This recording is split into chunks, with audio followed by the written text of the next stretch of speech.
மகாபாரதத்தில் பஞ்சபாண்டவர்களை கொல்வதற்காக வந்தான் அஸ்வத்தாமா. தந்தையை கொன்றார்கள் என்ற வெறி, அவன் உப பாண்டவர்களை கொன்னுட்டான்.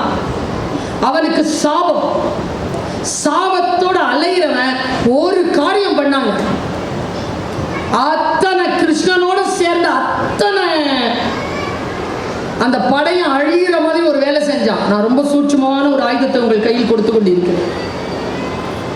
அவன் அனுப்பின ஆயுதம் என்ன தெரியுமா? நாராயணாஸ்திரம். நாராயணாஸ்திரத்தை அனுப்பிச்சிட்டான். கிருஷ்ணனுக்கு தெரியும் நாராயணாஸ்திரம் எல்லாரையும் கொண்டுடணும். எதிர்க்கவே இல்லையே கிருஷ்ணன். என்ன பண்ணான் தெரியுமா? எல்லாருக்கும் இன்ஸ்ட்ரக்ஷன் கொடுத்தான். நாராயணாஸ்திரத்தை விட்டுட்டான். எல்லாரும் மண்ணில் பணிந்து கொண்டு படுத்துருங்கடா. எல்லாரும் தலை சாட்சி படுத்துட்டாங்க.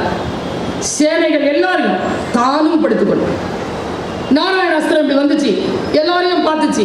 யாரும் எதிர்க்கிறதுக்கு இல்லை, நடந்து திரும்பி போயிடுச்சு. கிருஷ்ணர் பணிவை நாராயணாஸ்திரத்துக்கு எதிரான ஆயுதமாக பயன்படுத்தினார்.